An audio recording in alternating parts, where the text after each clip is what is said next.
پاکستان کو قادیانی ریاست بنانے کے لیے سن 1970 کے عام انتخابات میں قادیانی جماعت ایک سیاسی پارٹی کو سپورٹ کر رہے تھے۔ انتخابات میں اس سیاسی جماعت کی کامیابی کی صورت میں اہم حکومتی عہدوں پر موجود قادیانیوں نے اقتدار پر قبضہ کرنے کے لیے سازشیں تیز کرنا تھی۔ سوات کے تفریحی دورے پر جانے والے نشتر میڈیکل کالج ملتان کے طلباء پر طاقت کے نشے میں چور قادیانیوں نے ایک منظم سازش کے تحت چناب نگر ربوہ ریلوے اسٹیشن پر قاتلانہ حملہ کر دیا۔ اس واقعے کے فوراً بعد ملک میں تحریک ختم نبوت کا آغاز ہو گیا۔ سن 1974 کو قومی اسمبلی نے متفقہ طور پر ایک تاریخ ساز فیصلہ کیا۔ اچھا، یہ ہماری بدقسمتی سمجھ لیں کہ پاکستان کے بننے کے بعد قادیانیوں نے اپنا ایک الگ شہر بسایا۔ اب یہ شہر چونکہ وہ ایک تھوڑا سا بلندی پہ تھا، پہاڑوں پہ اس میں محفوظ تھا، تو انہوں نے قرآن مجید سے ایک لفظ لے کے نا کہ ربوہ، تو اس کا یہ کہا کہ جی ہمارے تو ربوہ کا جو نام ہے یہ تو قرآن مجید میں وہاں درج ہے۔ تو یہ ایک ریاست کے اندر ریاست تھی۔ آپ حیران ہوں گے، اس شہر میں کوئی آدمی، کوئی مسلمان اس شہر کے اندر داخل نہیں ہو سکتا تھا 1974 سے پہلے۔ اگر کوئی داخل ہو گیا، یہ آن ریکارڈ ہے، اس کی ابھی تک لاش بھی نہیں ملی۔ اسی بنا پہ وہ ربوہ ریلوے اسٹیشن پہ معمول تھا ان کا کہ وہ ہر آنے جانے والی گاڑی کو میں اپنے مذہب کا لٹریچر تقسیم کرتے تھے۔ یہ جو ہمارے نشتر میڈیکل کالج کے طلبہ جو سیر کرنے کے لیے ملتان نشتر میڈیکل کالج سے یہ پشاور گئے، گاڑی رکی، قادیانیوں نے حسب معمول وہ لٹریچر تقسیم کیا۔ اب بچے نوجوان، ان نوجوانوں نے جو لٹریچر جہاں وہاں دیر لگی، تھوڑی سی دیر کیوں لگی، ان بچوں نے جب دیکھا کہ یہ تو قادیانی ہے اور مرزا غلام احمد قادیانی کی تصویر ہے، وہ مرزا قادیانی کے ساتھ صلی اللہ علیہ وسلم لکھا ہے، علیہ الصلوۃ والسلام لکھا ہے، مرزے کی بیوی کو ام المومنین کہہ رہے ہیں، مرزے کے دوستوں کو صحابہ کہہ رہے ہیں، مرزے کی باتوں کو حدیث کہہ رہے ہیں، اس پہ اترنے والی وحی کو قرآن مجید کہہ رہے ہیں، مرزے کے شہر کو مکہ اور مدینہ۔ تو یہ ایک اشتعال تھا۔ تو چاہے 2 منٹ تھے، ان بچوں نے آپس میں کہا یہ کیا یار، یہ ہمیں کیوں لٹریچر دے رہے ہیں؟ میں بطور صدر اسٹوڈنٹ یونین جو ہے وہ خود میں اس کی قیادت کر رہا تھا، کیونکہ بعض مصروفیات کی وجہ سے ہمارے ساتھ کوئی پروفیسر صاحبان تشریف نہیں لائے تھے۔ جب ہماری گاڑی ربوہ ریلوے اسٹیشن پر رکی تو اس وقت کچھ لڑکے نیچے اتر گئے ریلیکسیشن کے لیے، کچھ مسافر اتر رہے تھے، وہ تقریباً 10 منٹ کا سٹاپ تھا وہاں۔ تو جو ہی ہم نیچے اترے تو لڑکے اترے، تو اس وقت یہ ہوا کہ کچھ آدمیوں نے آ کے وہ رسالہ الفضل تقسیم کرنا شروع کیا، اور ساتھ ہی دوسرا جو ان کا تبلیغی لٹریچر تھا وہ دینا شروع کیا۔ نیچے ایک قسم کا شور شرابہ ہو گیا۔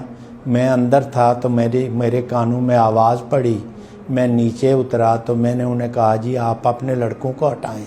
میں اپنے لڑکوں کو میں نے کہا کہ بھائی آپ گاڑی میں سوار ہو جائیں تاکہ ہم آگے چلیں۔ گاڑی چل پڑی تو اس وقت میں سب سے آخر میں سوار ہوا، میرے آگے ایک لڑکا سوار ہوا تھا، تو باہر سے وہ جو ان کے لڑکے اور آدمی تھے انہوں نے پتھراؤ شروع کر دیا۔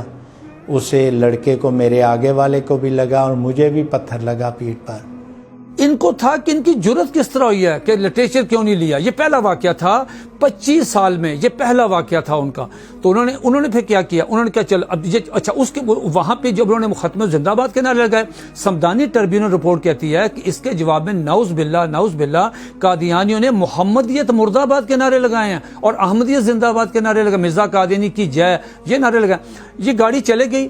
تو میں آپ کو یہ بات بتاؤں، یہ مصدقہ بات ہے، یہ بات بھی سمدانی ٹربیونل رپورٹ میں لکھی ہے کہ جب وہ گاڑی واپس آئی ہے، اس گاڑی کا چونکہ ایک بوگی ان بچوں کی مخصوص تھی، اس گاڑی کا سٹاپ نہیں تھا، وہاں ربوہ کا سٹاپ نہیں تھا، اس گاڑی نے وہاں سے گزر جانا تھا، جیسے چھوٹے اسٹیشن سے گزر جاتی ہے، آنے والا سٹاپ تھا، جانے کا سٹاپ نہیں تھا۔ یہ ریکارڈ کی بات ہے سمدانی ٹربیونل رپورٹ میں کہ کیوں روکی گاڑی۔ یہ سگنل ہی نہیں دیا، اس کا ڈاؤن کا سگنل نہیں دیا، رائٹ کے بھی آپ جا سکتے ہیں، کلیئرنس نہیں دی اسٹیشن ماسٹر نے۔ جب ہم اس دورے سے واپس آ رہے تھے تو ہمیں واپسی پر کوئی اس قسم کا گمان نہیں تھا کہ اس قسم کی کوئی حرکت وہاں ہوگی، کیونکہ جب ہمارے ساتھ جاتے ہوئے جو واقعہ ہوا تھا وہ معمولی نوعیت کا تھا. جب ہم پہنچے اپنا ربوہ تو پیچھے سے ہی ٹرین جو ہی سلو ہوئی کھڑے ہونے کے لیے، تو اس وقت بہت سارے لڑکے جو تھے وہ ٹرین کی طرف بھاگتے ہوئے آنا شروع ہو گئے، لڑکے، نوجوان، ان کے دوسرے آدمی. اس کے بعد تماشبین بھی بہت سے تھے. جن لوگوں نے ہم پر حملہ کیا وہ تقریباً 400-500 لوگ تھے، لیکن ان کا بہت بڑا مجمع. اور آپ کو پتہ ہے ربوہ میں اس وقت انہوں نے ایک اسے بند شہر قرار دیا ہوا تھا، باہر سے کوئی آدمی وہاں رہ نہیں سکتا تھا جو مرضی نہ ہو. تو اس کی وجہ سے ہو کر بہت بڑا مجمع ان کا جو تھا نا وہ اکٹھا ہو گیا ہوا تھا، جو کچھ دیکھنے کے لیے یا وہ مطلب یہ ہے کہ ان کی حوصلہ افزائی کرنے کے لیے یا جس طرح بھی کہیں وہ موجود تھے. یہ کافی لوگ تھے، لیکن 400-500 جو تھے وہ ایکٹیو رول ادا کر رہے تھے، جو لڑکوں کو پیٹ بھی رہے تھے، انہیں نیچے بھی پھینک رہے تھے، ان کا سامان بھی پھینک رہے تھے، اور جو بھی ان سے ہو سکتا تھا وہ کر رہے تھے. جس چیزوں سے انہوں نے ہم پر حملہ کیا ان میں زیادہ تر چھوٹے ڈنڈے، ہتھوڑیاں، یا مطلب یہ ہے کہ آئینی مکے، اور اس کے بعد چین وغیرہ جو ایک چھوٹے سے سرکل میں ہتھیار استعمال ہو سکتے تھے وہ کیے. لیکن جس وقت وہ ایک لڑکوں نے مجھے بتایا کہ جس وقت وہ بوگی کے اندر اپنے آپ کو بند کر کے بیٹھ گئے تو انہوں نے یہ کہا کہ کھولو ورنہ ہم فائر کرنے لگے. میں کیونکہ بوگی کے اندر ہی بیٹھا ہوا تھا، میرے ساتھ میرے ایک دوسرے طالب علم تھے ڈاکٹر رفت باجوہ، وہ بیمار تھے، انہیں بخار تھا بہت شدید قسم کا، اور وہ برف پہ اوپر لیٹے ہوئے تھے. تو انہوں نے غصے ساتھ ہی پہلے ان کو گھسیٹا نیچے، ان کو مارنا شروع کیا. اس کے بعد مجھے کہتے ہیں کہ وہ تمہارا جو ہے نا کون ہے، لیڈر کون ہے؟ میں نے کہا کیا کرنا ہے تم نے؟ انہوں نے کہا بس تم بتاؤ کون ہے. میں نے کہا میں خود ہوں.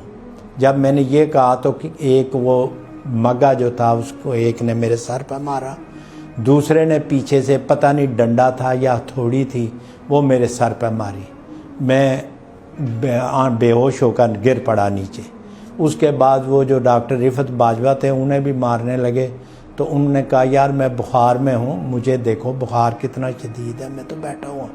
انہوں نے اسی طرح مارا، وہ بھی تقریباً بے ہوش ہو کر نیچے گر پڑے. اور وہ بڑے اطمینان سے اپنی کارروائی کرتے رہے.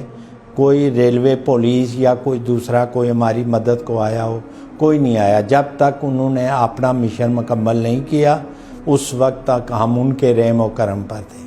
جب ٹرین چل پڑی تو پھر یہ ہے کہ ریلوے والوں نے اپنے طور پر فیصلہ آباد انفارم کیا کہ بھائی بات یہ ہے کہ یہ لڑکے اس طرح ان پر حملہ ہو گیا ہے، زخمی ہیں، تو وہاں آپ جو ہے ارینجمنٹ کر لیں ان کو فرسٹ ایڈ وغیرہ کا. بلکہ اگر یہ رکھنا بھی چاہیں تب زخمی ہیں لڑکے، بہت خون بہہ رہا ہے ان سے اور سب کی حالت ٹھیک نہیں ہے. اچھا یہ دیکھیں جب یہ سارا تشدد ہوا ان بچوں پہ تو ظاہر ہے انہوں نے اپنا سارا جو آپریشن کرنا تھا ان قادیانیوں نے وہ کر لیا. اتنا تشدد کرنے کے بعد کوئی ان کی مرہم پٹی، کوئی ان کو پانی نہیں، کوئی سی نے داد رسی نہیں کی.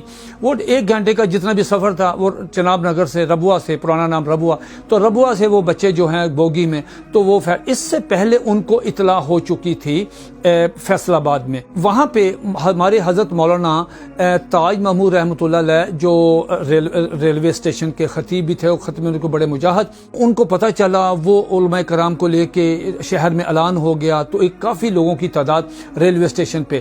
اس کے بعد یہ ہوا کہ پورے پاکستان کی دینی اور سیاسی تمام مسالک کے کوئی تفریق نہیں، نہ سیاسی جماعتوں میں نہ مسالک میں، سب مسالک کے علماء کرام اکابرین رہنما وہ اکٹھے ہوئے اور اس سلسلے میں انہوں نے کہا جی کہ ہم ایک لائحہ عمل تیار کریں. جتنے مسلمانوں کے فرقے تھے، قومیتیں تھیں، ہر ایک جا گیا، چاہے وہ سرکاری ملازم تھا، چاہے وہ کوئی عام دکاندار تھا، چاہے کوئی فوجی تھا، چاہے کوئی پولیس والا تھا، وہ سارے جا کے.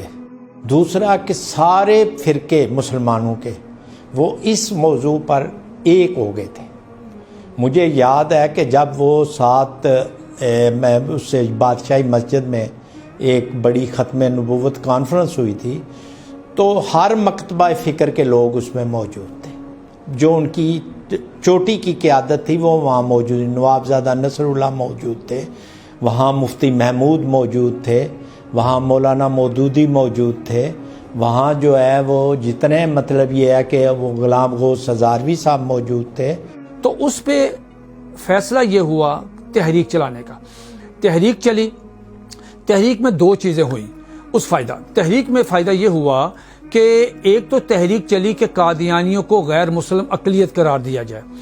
اس پہ پھر بہت زیادہ جب احتجاج بڑھنے لگا اور قادیانیوں کا سوشل بائیکاٹ شروع ہوا تو اس پہ حنیف رامد جو ہے مجبور ہوا اور اس نے کہا جی ہم اس سانحہ کی ایک انکوائری کروا لیتے ہیں. وہ ہائی کورٹ کے جج تھے جسٹس سمدانی، ان کی سربراہی میں یک رکنی ٹربیونل ہے. انہوں نے پھر جا کے چناب نگر ریلوے اسٹیشن گواہوں کو بلایا جو تھے جن پہ تشدد ہوا، طالب علم آئے، موقع کے گواہ سارے، اس میں قادیانی بھی آئے، اس کا بیان بھی، مرزا ناصر کا بیان بھی ریکارڈ ہوا.